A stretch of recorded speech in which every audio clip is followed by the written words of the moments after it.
Hello friends, this is Sumit and welcome back to my YouTube channel D R learner academy. एक बार फिर से आप सबका डी आर लर्नर एकेडमी में स्वागत है। प्यारे साथियों, जैसा कि आप सभी को पता होगा कि यूपी होमगार्ड का रिज़ल्ट जो है आज रिलीज़ हुआ है, यानी आज डिक्लेयर हुआ है। अलग अलग डिस्ट्रिक्ट की अलग अलग कट ऑफ गई है। लगभग एक एवरेज की बात करें तो 65 प्लस कट ऑफ यहाँ पर गई हुई है। ठीक है, अगर पूरे पूरे एवरेज की बात करें तो ठीक है, और महिला के एवरेज की बात करें तो 58 प्लस कट ऑफ गई हुई है। तो ये तो रहा आज का जो है यूपी होमगार्ड का। जिनका भी हुआ है उनके लिए बहुत बहुत शुभकामनाएं। हम बात करने वाले हैं मतलब कि यूपी कांस्टेबल और यूपी एसआई में आगामी जो भर्तियां आने वाली हैं, ठीक है, उसी के बारे में हम बात करेंगे। मतलब कि उसके टॉपिक्स को हम करवा रहे हैं। आप लोगों को पता होगा कि हिंदी की क्लास भी हो रही है, संविधान पॉलिटी की क्लास हो रही है। धीरे धीरे हम रीजनिंग और मैथ का भी क्लास करवाएंगे। तो आज हम बात करने वाले हैं भारत का संविधान। ठीक, भारत के संविधान की बात करेंगे। इसमें आज हम देखने वाले हैं क्या, भारत का संवैधानिक विकास कैसे हुआ था। अगर टाइम बचता है तो हम संविधान का निर्माण भी देखेंगे, लेकिन आज हम ये वाला टॉपिक यानी भारत का संवैधानिक विकास कंप्लीट करेंगे। तो चलिए बिना किसी देरी के हम स्टार्ट करते हैं आपका आज का अपना सेशन।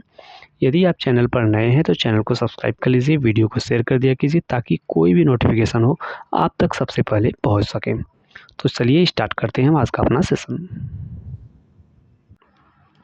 ये जो हम आपके लिए लेकर आए हैं ये अपने द्वारा मतलब कि हैंड रिटन नोट्स आपको प्रोवाइड करा रहे हैं। ठीक है, हमारे चैनल का नाम यहाँ पर आपको दिया हुआ है। एक मिनट, यहाँ पर आपको हमारे चैनल का नाम देखने को मिलेगा, D R learner academy. Polity की क्लास है, ठीक है, क्लासेस बाय सुमित सर। आज हम बात करने वाले हैं भारत का संविधान। ठीक, किसके बारे में बात करेंगे, भारत के संविधान के बारे में। थोड़ा सा इसको और पतला कर लेते हैं, इतना सही रहेगा। ठीक, इससे भी और थोड़ा सा पतला करना पड़ेगा।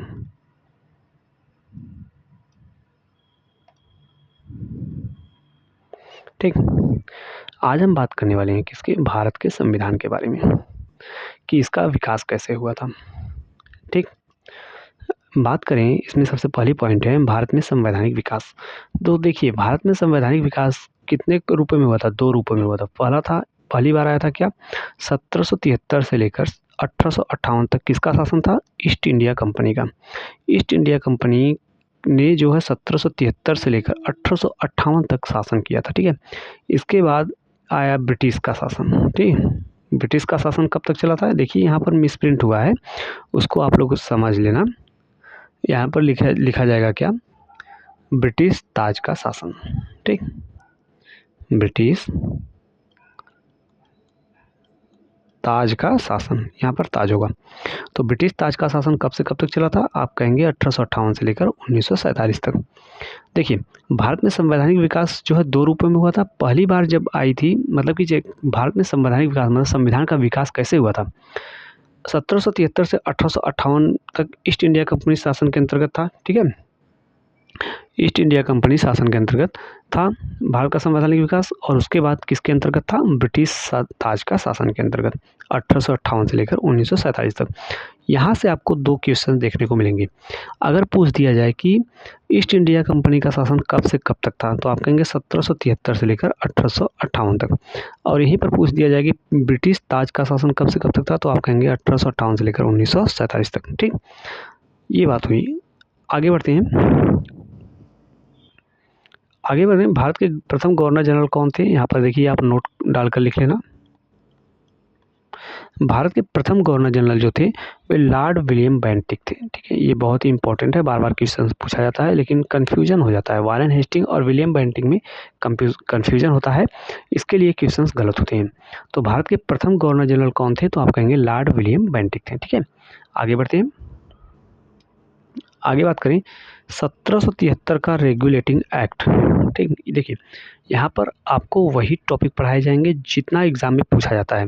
हम पहले ही बता चुके हैं, यूपी एसआई और यूपी पुलिस तो एक बेसिक सी बात है कि यहाँ से एक दो क्वेश्चंस देखने को मिलते हैं, लेकिन यूपी एसआई में आपको 16 क्वेश्चंस देखने को मिलेंगे, ठीक है। तो हम उसी की तैयारी करवा रहे हैं। यूपीएसआई के लिए ये बहुत ही इंपॉर्टेंट क्लास होने वाली है। आप लोग इसे मतलब कि छोड़ना नहीं, ठीक है। आप मानकर चलिए कि हम कुछ ही क्लासेस में इसको कंप्लीट करवा देंगे और यहाँ से आपको क्वेश्चन देखने को मिलेंगे, ठीक। वो भी हम आपको बताएंगे कि कौन कौन से क्वेश्चंस कब कब पूछे गए थे। तो यूपी पुलिस की बात करें तो यूपी पुलिस तो है, मतलब इसमें कॉमन सा क्वेश्चन पूछा जाता है, आप बहुत ही आसानी से कर लेंगे। तो 1773 का रेगुलेटिंग एक्ट जो है, इसके बारे में बात करते हैं।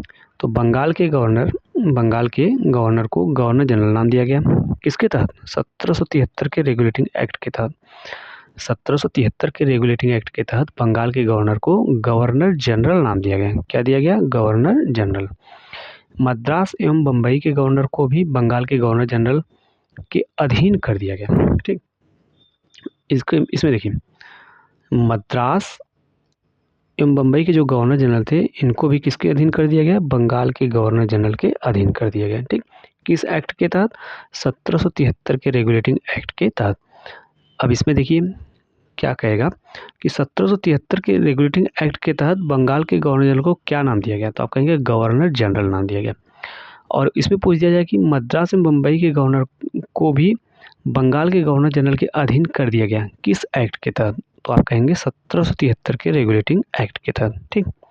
तो जो है बंगाल का गवर्नर जनरल कौन था? तो वारेन हेस्टिंग था। यहाँ पर भी मिसप्रिंट है, वारेन हेस्टिंग। बंगाल का गवर्नर जनरल कौन बना था? तो आप कहेंगे वारेन हेस्टिंग था, ठीक है। आगे बढ़ते हैं। इसमें कुछ इंपॉर्टेंट जो भी कार्य हुए हैं उसको भी हम देखते चलेंगे, ठीक है। अब 1773 के रेगुलेटिंग एक्ट के तहत कलकत्ता में एक उच्च न्यायालय की स्थापना कब हुई थी? 1774 में हुई थी, ठीक है। किस अधिनियम के तहत? तो 1773 के रेगुलेटिंग एक्ट के तहत। देखिए, कलकत्ता में उच्च न्यायालय की स्थापना कब हुई थी? 1774 में हुई थी। ये भी इम्पोर्टेंट है, ठीक है। ये भी क्वेश्चंस बार बार पूछे जाते हैं कि कलकत्ता में उच्च न्यायालय की स्थापना कब हुई थी? तो आप कहेंगे कब हुई थी? 1774 में हुई थी। किस एक्ट के तहत हुई थी? तो आप कहेंगे 1773 के रेगुलेटिंग एक्ट के तहत हुई थी। यहाँ से देखिए जोड़ने की कोशिश करना कि 1773 का जो रेगुलेटिंग एक्ट था, ठीक है, उसी के बाद 1774 आता है। तो 1774 में जो न्यायालय की स्थापना हुई थी तो वो किसके अधीन हुई थी? 1773 के रेगुलेटिंग एक्ट के तहत हुई थी। अब देखिए, जब उच्च न्यायालय की स्थापना हो गई तो उसमें जाहिर सी बात है कि मुख्य न्यायाधीश होंगे और उसके सहयोगी न्यायाधीश भी होंगे। तो मुख्य न्यायाधीश कौन थे? एलिजा इम्पे थे। कौन थे? Sir Elijah Impey. और 3 अन्य न्यायाधीश कौन कौन से थे? चैम्बर्स, लिविंस्टर और हाइड। देखिए, हम पहले ही आपको बता चुके हैं कि यहाँ पर थोड़ी सी मिसप्रिंट आपको देखने को मिल सकती है। ये है आपके लिविंस्टर, ठीक। अब हम जहाँ जहाँ भी मिसप्रिंट है उसको हम सही करवाते चलेंगे। तो ये 3 मुख्य न्यायाधीश अन्य न्यायाधीश थे, ठीक है। एक मुख्य न्यायाधीश थे, कौन थे? Elijah Impey. इनको आप लोग याद रखना कि जब कलकत्ता उच्च न्यायालय की स्थापना हुई थी 1774 में, तो उसके मुख्य न्यायाधीश कौन थे? तो आप कहेंगे एलिजा इम्पे थे। अब इसमें बहुत ही रेयर में पूछ देगा कि 3 अन्य न्यायाधीश उनके साथ कौन कौन से थे? चैम्बर्स, लिमेस्टर और हाइट थे, ठीक। आगे बढ़ते हैं। पिट्स इंडिया एक्ट 1784, ठीक। देखिए, हम वही एक्ट करवाएंगे जो बहुत ही इंपॉर्टेंट है एग्ज़ाम की दृष्टि से। तो पिट्स इंडिया एक्ट 1784 की बात करें तो इसके तहत कंपनी के राजनीतिक एवं व्यावसायिक कार्यों को अलग कर दोहरे शासन का प्रारंभ किया गया, ठीक है। देखिए, अगर हम बात करें कि दोहरे शासन का प्रारंभ कब हुआ था, यहाँ पर दोहरे होगा, ठीक है।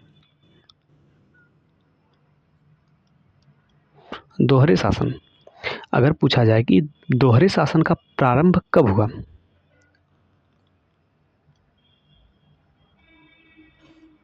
दोहरे शासन का प्रारंभ पिट्स इंडिया एक्ट 1784 के अधीन हुआ था, ठीक है। इसमें क्या हुआ था? राजनीतिक एवं व्यावसायिक कार्यों को अलग कर दिया गया था, ठीक। इसके पहले क्या थे? सब एक ही थे, लेकिन 1784 के पिट्स इंडिया एक्ट के तहत इनके कार्यों को अलग कर दिया गया। राजनीतिक कार्य अलग हो गए, व्यावसायिक कार्य अलग हो गए और दोहरे शासन का प्रारंभ किया गया था, ठीक है। 1813 का चार्टर अधिनियम की बात कर लेते हैं, थोड़ा सा ऊपर लेते हैं। 1813 का चार्टर अधिनियम की बात करें तो भारत में अंग्रेजी शिक्षा की नींव पड़ी थी। किसके तहत अधीन पड़ी थी? देखिए, ये भी इम्पोर्टेंट है, ठीक। तो अगर पूछ दिया जाए एग्जाम में कि भारत में अंग्रेजी शिक्षा की नींव कब पड़ी थी? तो आप कहेंगे 1813 के चार्टर अधिनियम के तहत पड़ी थी। ठीक है, अब बात कर लेते हैं 1853 का चार्टर अधिनियम क्या था, मतलब इसके अंतर्गत कौन कौन से कार्य हुए थे।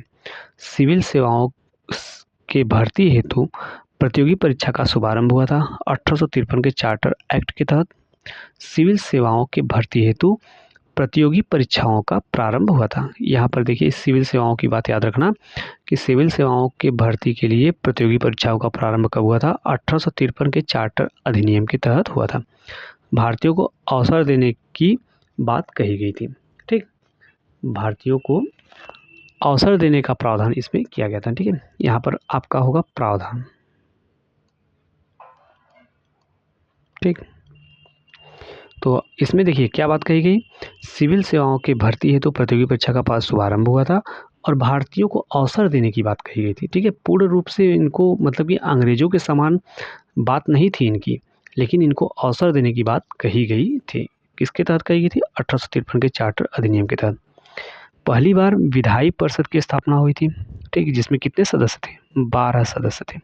विधायी परिषद के कितने सदस्य थे? 12 सदस्य थे। किस एक्ट के तहत हुआ था? चार्टर अधिनियम 1853 के तहत पहली बार विधायी परिषद की स्थापना की गई थी। ठीक, यहाँ तक समझ में आया होगा। आगे बढ़ते हैं। 1858 का भारत शासन अधिनियम, ये भी इम्पोर्टेंट है। ठीक है, देखिए हम इसमें बहुत सारा आपको पढ़ाने की कोशिश नहीं कर रहे हैं, वही वही तो अधिनियम वही वही चार्टर एक्ट लेकर आएंगे, वही करवाएंगे जो एग्ज़ाम से पूछा जाता है। जैसे इससे ऊपर हमने क्या देखा, 1813 का चार्टर अधिनियम में अगर बात करें तो बहुत सारी बातें हैं, लेकिन इसमें इम्पोर्टेंट कौन सी है? भारत में अंग्रेजी शिक्षा की नींव कब पड़ी थी? 1813 का चार्टर अधिनियम के तहत। 1853 में भी बहुत सारे हैं, लेकिन सिविल सेवाओं के भर्ती हेतु प्रतियोगी परीक्षा का शुभारंभ और भारतीयों के अवसर देने का प्रावधान पूछा जाता है कि किसमें किया गया था, तो आप कहेंगे 1853 के चार्टर अधिनियम के तहत किया गया था। और पहली बार विधायी परिषद की स्थापना हुई थी, जिसमें कितने सदस्य थे? तो आप कहेंगे 12 सदस्य थे। ठीक है, एक ये भी किसके तहत हुआ था? 1853 के चार्टर अधिनियम के तहत हुआ था। ठीक, आगे बढ़ते हैं। 1858 का भारत शासन अधिनियम, इसमें बहुत सारे काम हुए थे, जैसे कुछ इंपॉर्टेंट बातें हम कर लेते हैं। तो भारत में कंपनी का शासन समाप्त हो गया। ठीक, 1773 से लेकर 1858 तक हमने पहले ही बताया था कि इतने साल तक इसका कंपनी का शासन चला था।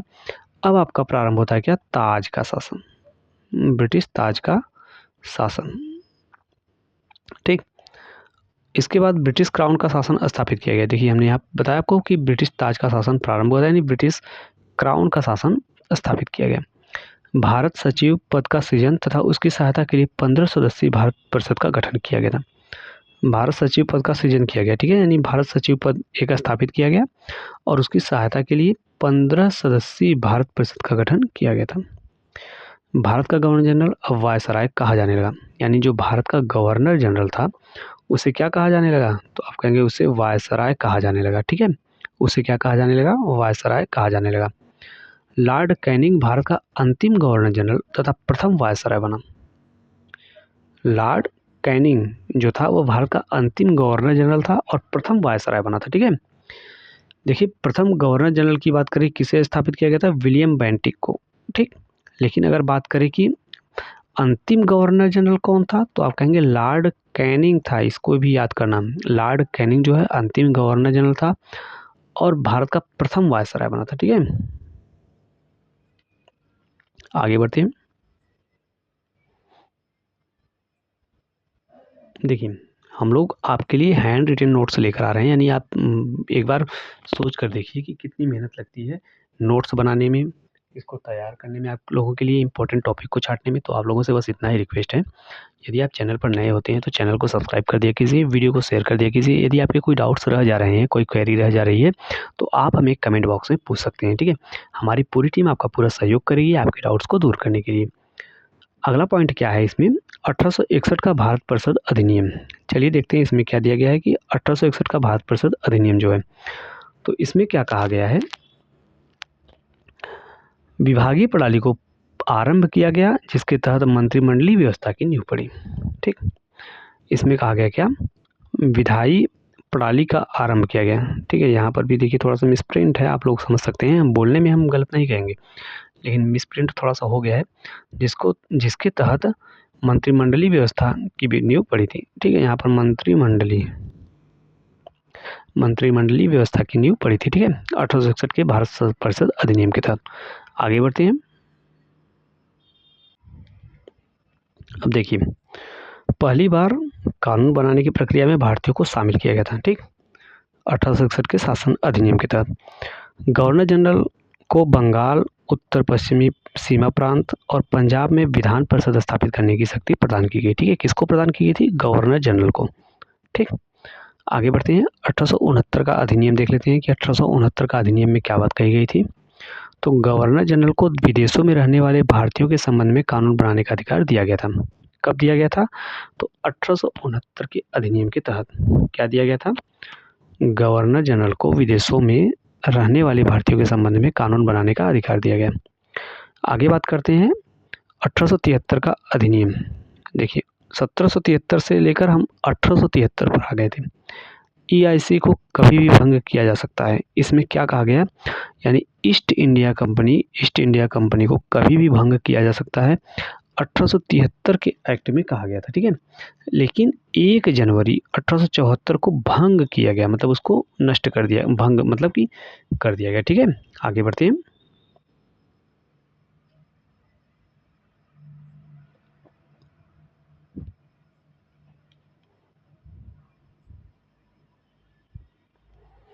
आगे बात करते हैं 1862 का भारत परिषद अधिनियम, ठीक।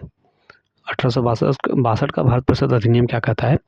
भारत में पहली बार संशोधित शासन स्तर, ठीक है। यहाँ पर देखिए थोड़ा सा मिसप्रिंट है, ठीक, आप लोग समझने की कोशिश करिएगा। ये 1882 नहीं है, यहाँ पर आपको क्या देखने को मिलेगा?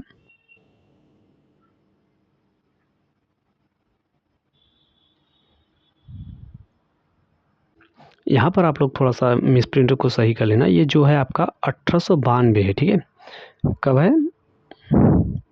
1892 का भारत परिषद अधिनियम, ठीक है। तो इसमें क्या कहा गया था? यहाँ पर आप फिर से देख लीजिए, 1892, ठीक, 1892 का भारत परिषद अधिनियम है। इसमें कहा गया कि भारत में पहली बार संशोधित शासन एवं क्या कहा गया था? भारत में पहली बार संसदीय शासन एवं अप्रत्यक्ष चुनाव प्रणाली की शुरुआत हुई थी, ठीक। संसदीय शासन, ये संशोधित गलत है, ठीक है। यहाँ पर क्या होगा? संसदीय शासन। देखिए, 1892 का भारत परिषद अधिनियम क्या कहता है? भारत में पहली बार संसदीय शासन एवं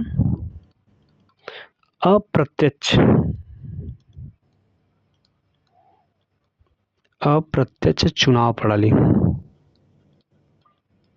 ठीक। भारत में पहली बार संसदीय शासन एवं अप्रत्यक्ष चुनाव प्रणाली की शुरुआत हुई थी। कब हुई थी? 1892 के भारत परिषद अधिनियम के तहत, ठीक है। आगे क्या कहता है? विधानमंडल के सदस्यों को बजट पर वाद विवाद करने तथा प्रश्न पूछने का अधिकार प्राप्त हुआ, किंतु बजट पर मत देने व अनुपूरक प्रश्न पूछने का अधिकार अनुमति नहीं दी गई थी, ठीक है। अब देखिए, इसमें क्या कहा गया कि विधानमंडल के सदस्यों को बजट पर वाद विवाद करने, प्रश्न पूछने का अधिकार तो दिया गया, किंतु बजट पर मत देने, यानी आप बजट पर मत नहीं दे सकते, और अनुपूरक प्रश्न पूछने का अधिकार नहीं दिया गया। अनुपूरक प्रश्न मतलब कि यदि कोई बात अपना रख रहा है, कोई अंग्रेज रख रहा है, तो उस पर आप क्रॉस क्वेश्चन नहीं कर सकते थे, ठीक है। यही बात इसमें कही गई है कि अनुपूरक प्रश्न पूछने का मतलब दायित्व तो नहीं दिया गया था, ठीक है। यहाँ पर देखिए अनुपूरक होगा। आगे बढ़ते हैं। भारत परिषद अधिनियम 1893। अब बात कर लेते हैं इसकी कि भारत परिषद अधिनियम जो है 1893 में क्या बातें कही गई हैं।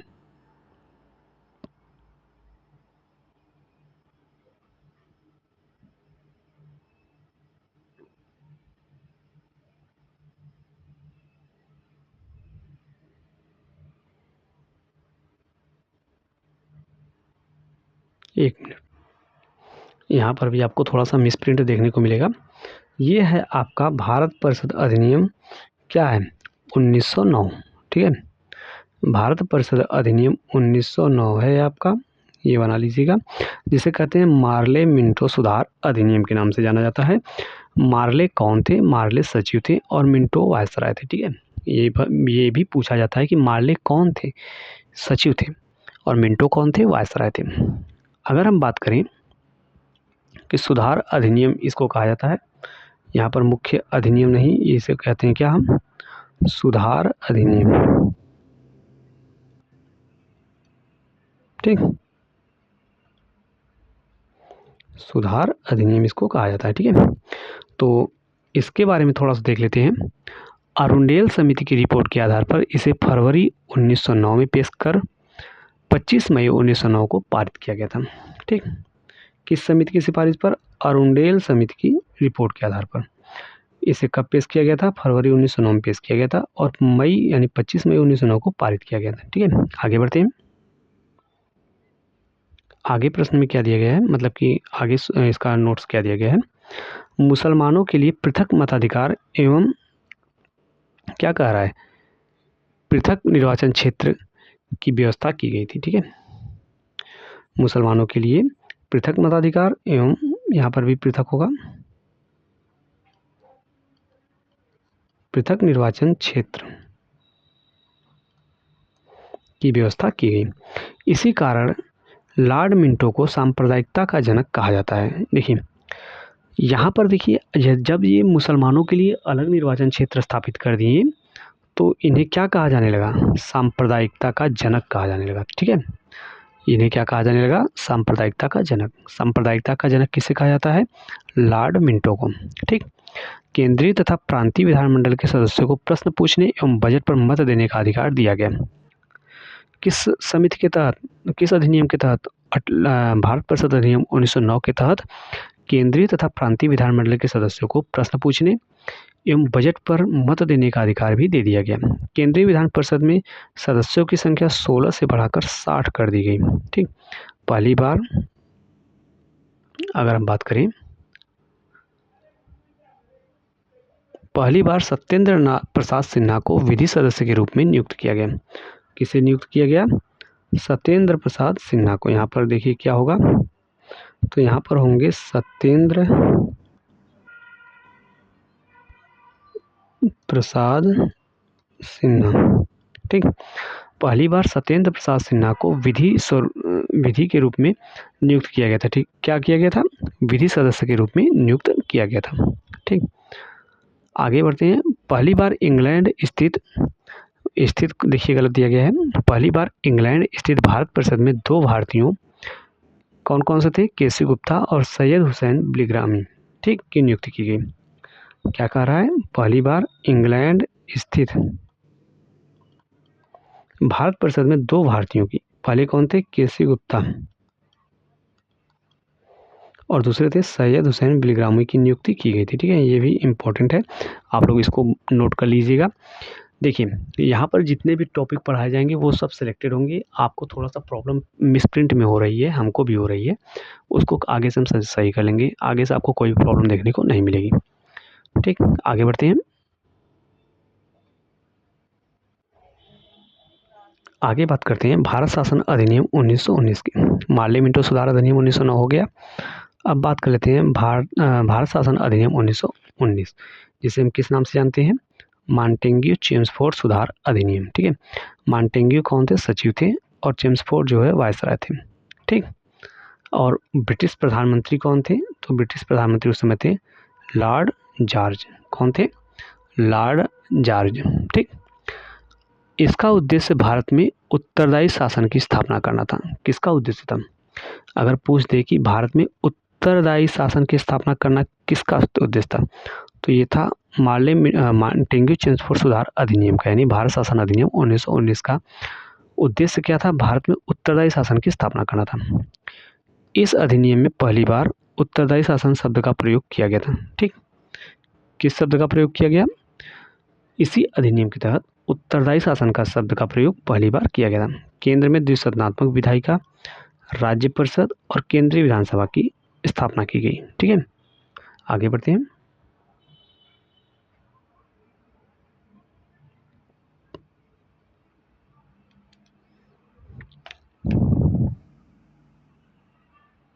आगे दिया गया है क्या, लियोनल कॉर्टिस, ठीक, लियोनल कॉर्टिस को द्वैध शासन का जन्मदाता कहा जाता है।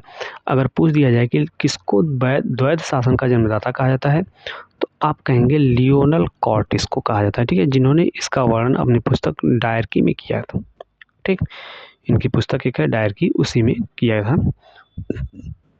अमेरिका में औरतों को वोट देने का अधिकार 1920 में दिया गया और इंग्लैंड में 1988 में मिला था। ये आप नोट बनाकर लिख लीजिएगा कि अमेरिका में औरतों को वोट देने का अधिकार कब दिया गया, 1920 में, और इंग्लैंड में 1928 में दिया गया था। भारतीय राष्ट्रीय कांग्रेस ने इस अधिनियम को असंतोषप्रद व निराशाजनक कहा था। किसको? इनके अधिनियम को, यानी मांटेंगी चेम्सफोर्ड सुधार अधिनियम को क्या कहा था? असंतोषप्रद एवं निराशाजनक। लोकमान्य तिलक ने इसे बिना सूरज का सवेरा कहा। ठीक, आगे बढ़ते हैं। अगला पॉइंट क्या कह रहा है? भारत शासन अधिनियम 1935 की बात कर लेते हैं। ये भी आपका बहुत ही इंपॉर्टेंट है, डबल स्टार इस पर कर लेना। भारत शासन अधिनियम 1935 प्रांतों में द्वैध शासन समाप्त कर केंद्र में लागू किया गया, यानी प्रांतों से द्वैध शासन को हटा दिया गया, अब केंद्र में द्वैध शासन लागू किया गया। भारत में क्या कह रहे हैं? भारत में मुद्रा व साख पर नियंत्रण का अधिकार भारतीय रिजर्व बैंक को दिया गया। ठीक, मुद्रा व साख पर नियंत्रण का अधिकार भारतीय रिजर्व बैंक को दिया गया। किसको? आप अगर ऐसे भी क्वेश्चन पूछ दिया जाए कि भारत शासन किस अधिनियम के तहत मुद्रा और साख पर नियंत्रण का अधिकार रिजर्व बैंक को दिया गया, तो आप कहेंगे भारत शासन अधिनियम 1935 के तहत। ठीक, आगे बढ़ते हैं। इसके द्वारा 1937 में संघीय न्यायालय की स्थापना हुई थी। ठीक है, इसमें एक मुख्य जज होते थे और 6 अन्य न्यायाधीश शामिल थे। संघीय न्यायालय की स्थापना कब हुई थी? 1937 में हुई थी। ये भी इम्पोर्टेंट है, 1937 आप भूलना मत। ठीक, संघीय न्यायालय की स्थापना पूछता है कि कब हुई थी? 1937 में हुई थी। अगर पूछ दिया जाए कि 1937 में किस न्यायालय की स्थापना हुई थी, तो आप कहेंगे संघीय न्यायालय की स्थापना हुई थी। इसमें कितने जज थे? 1 जज थे और 6 अन्य न्यायाधीश शामिल थे। ठीक है, अब देखिए, मांटेंगी चेम्सफोर्ड सुधार अधिनियम के तहत ही इसके द्वारा बर्मा के ब्रिटिश भारत से अलग कर दिया गया, यानी बर्मा जो था उसको ब्रिटिश भारत से अलग कर दिया गया और 2 नए प्रांत सिंध और उड़ीसा का निर्माण किया गया था। ठीक है, मांटेंगी चेम्सफोर्ड सुधार अधिनियम के तहत, यानी भारत शासन अधिनियम 1919 के तहत। ठीक, आगे बढ़ते हैं। देखिए, वीडियो काफ़ी लंबी हो रही है और इसमें कुछ क्या बहुत सारे मिसप्रिंट दिए गए हैं, तो हम अपनी वीडियो को बस यहीं तक रखेंगे। ये देख लेते हैं, पंडित जवाहरलाल नेहरू ने इसे दास्ता का घोषणा पत्र कहा था। किसको? मांटेंगी इसमें भारत शासन अधिनियम 1935 को। ठीक है, देखिए, भारत शासन अधिनियम 1935 को ही नेहरू ने क्या कहा? जवाहरलाल नेहरू ने इसे दास्ता का घोषणा पत्र कहा था। ठीक है, और या इसे मतलब दास्ता का घोषणा पत्र कह लीजिए या दास्ता का चार्टर कह लीजिए। तथा बिना बैंक वाली इंजन रहित गाड़ी के समान है कहा। ठीक, किसने कहा था? पंडित जवाहरलाल नेहरू ने। अब देखिए, यहाँ पर एक बार फिर से क्लियर कर लीजिए, भारत शासन अधिनियम 1935 के को ही पंडित जवाहरलाल नेहरू ने क्या कहा? दास्ता का घोषणा पत्र या दास्ता का चार्टर या तथा बिना बैंक वाली इंजन रहित गाड़ी के समान कहा। मदन मोहन मालवीय ने इसे क्या कहा? यह स्पष्ट रूप से लोकतांत्रिक और उच्च तर्क से शोषण है। ठीक है, क्या कहा? यह एक्ट ऊपर से लोकतांत्रिक और अंदर से खोखला है। यहाँ पर थोड़ा सा मिसप्रिंट हुआ है। यह एक्ट जो है आपका ऊपर से लोकतांत्रिक और अंदर से खोखला है। ये किसने कहा था? मदन मोहन मालवीय ने कहा था। भारत शासन अधिनियम 1935 को। ठीक है, 1935 को क्या कहा? तो इसको कहा था कि यह एक्ट ऊपर से लोकतांत्रिक और अंदर से खोखला है। ठीक, यहाँ तक आप लोगों को समझ में आया होगा। तो ये बात हम यहीं तक रखेंगे। ठीक है, आज की क्लासेस, क्योंकि ये क्लासेस काफ़ी लंबी हो जाएंगी और आपको थोड़ा सा बोरिंग भी लगने लगेगा, तो हम लोग क्या है थोड़ा थोड़ा पढ़ते रहेंगे और थोड़ा थोड़ा आगे बढ़ते रहेंगे। ठीक है, आज तो हमने देख लिया भारत का संवैधानिक विकास कैसे हुआ था। ठीक, आगे की टॉपिक हम अगले वीडियो में देखेंगे। आपको वीडियो कैसी लगी, पीडीएफ कैसी लग रही है, ये आप हमें कमेंट बॉक्स में बताइएगा। देखिए यहाँ पर ये मत देखिएगा कि मिसप्रिंट है, ये है, वो है। मिसप्रिंट को हम अगले से वीडियो में सुधार लेंगे, उसकी आप चिंता मत करिए। ये हमारी पहली वीडियो थी। तो वीडियो कैसी लगी आप हमें कमेंट बॉक्स में बताइएगा। चलिए मिलते हैं फिर अगली वीडियो में, तब तक के लिए धन्यवाद।